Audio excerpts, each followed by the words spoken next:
तोहर नाम दिल पर लिखल छै, मिटायल नहीं जाय। तोहर प्रेमक रंग सजनी जन्म जन्म संग जाय। तोहर आँखिक जादू एहन नींदियो उड़ हमर धीरे धीरे मुस्काय। पहिल बेर जखन देखलियो चांद धरती पर आयल, सून रहल जीवन हमर प्रेमक फूल खिलायल।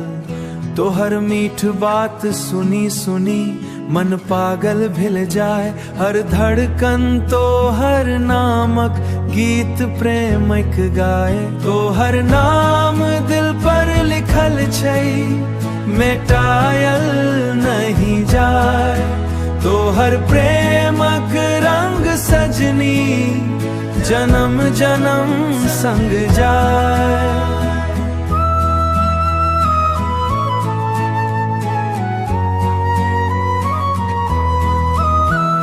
सांझ भले अन्हार भ जाओ, तू दीपक बनी आबी।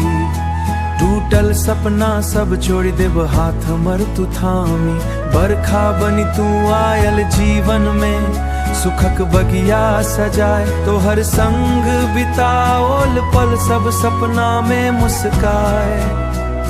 चांद तारा साक्षी रहा, प्रेम हमर अमर रहा।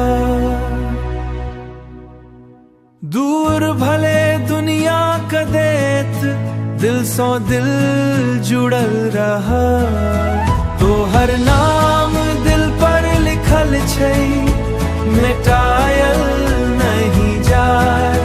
तोहर प्रेम